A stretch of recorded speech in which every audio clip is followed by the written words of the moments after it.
Teman-teman, benar gak sih bahwasanya cacar air hanya menginfeksi manusia satu kali seumur hidupnya? Yuk kita cari tahu. Bismillahirrahmanirrahim. Assalamualaikum warahmatullahi wabarakatuh.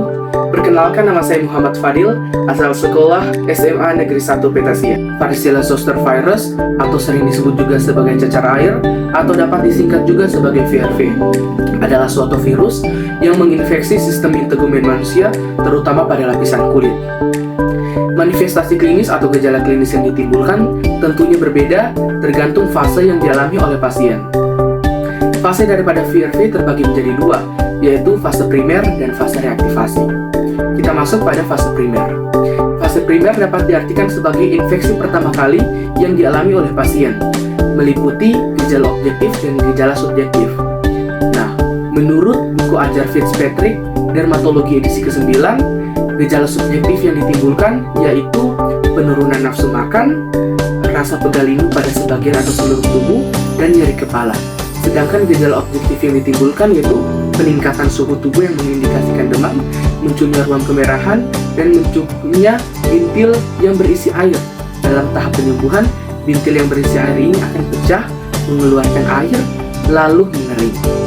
Nah, pada fase primer ini, manifestasi yang sangat khas itu adalah varicella atau cacar air yang muncul di seluruh bagian tubuh, terutama wajah, bagian leher, tangan, bagian punggung, dan kaki. Dan sensasi yang ditimbulkan juga sangat khas, yaitu rasa gatal yang sangat mengganggu. Nah, setelah kita telah dinyatakan sembuh daripada fase primer, sesungguhnya varicella zoster virus itu tidak sepenuhnya hilang dari tubuh kita loh teman-teman. Namun, ia hanya berpindah mode nih, daripada mode aktif ke mode pasif. Nah, si varicella zoster virus ini akan tetap berada pada tubuh manusia, lebih spesifiknya pada jaringan syaraf dengan mode tertidur. Ada 3 hal yang dapat memicu VRV ini untuk aktif kembali dan menginfeksi sistem integumen manusia. Yang pertama itu adalah karena hormonal, yang kedua itu adalah rasa stres, dan yang ketiga itu adalah turunnya sistem imun. Ketika VRV ini aktif kembali dan menginfeksi sistem integumen manusia terutama pada lapisan kulit, maka kita masuk pada fase reaktivasi. Pada fase reaktivasi, tentunya manifestasi klinis atau gejala klinis yang ditimbulkan pastinya berbeda dengan fase primer. Pada fase primer kita mengetahui bahwa manifestasi dari VRV adalah cacar air ataupun varicella. Kemudian skalanya itu adalah jauh lebih luas, yaitu hampir seluruh kulit kita itu terinfeksi oleh bintil yang berisi cairan. Kemudian yang ketiga itu adalah sensasi yang ditimbulkan itu adalah rasa gatal, berbeda dengan fase reaktivasi. Pada fase reaktivasi, manifestasi yang ditimbulkan itu sudah bukan varicella lagi teman-teman, melainkan herpes zoster atau cacar api. Kemudian skalanya bagaimana? Skalanya itu jauh lebih kecil dan berkelompok. Misalnya saja munculnya itu hanya pada bagian wajah atau pada bagian punggung saja, jadi tidak menyeluruh.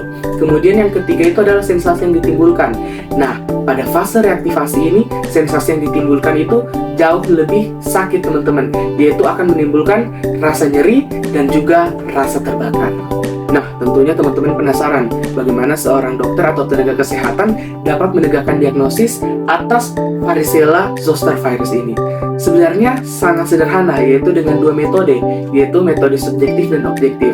Metode subjektif ini diperoleh bagaimana seorang tenaga kesehatan berkomunikasi dengan pasiennya. Sedangkan secara objektif ini bagaimana seorang tenaga kesehatan itu dapat melihat secara visual gejala fisik yang ditimbulkan oleh varicella zoster virus terhadap pasien. Namun saat ini telah ditemukan metode terbaru berbasis laboratorium guna memeriksa varicella zoster virus untuk menegakkan diagnosis atasnya.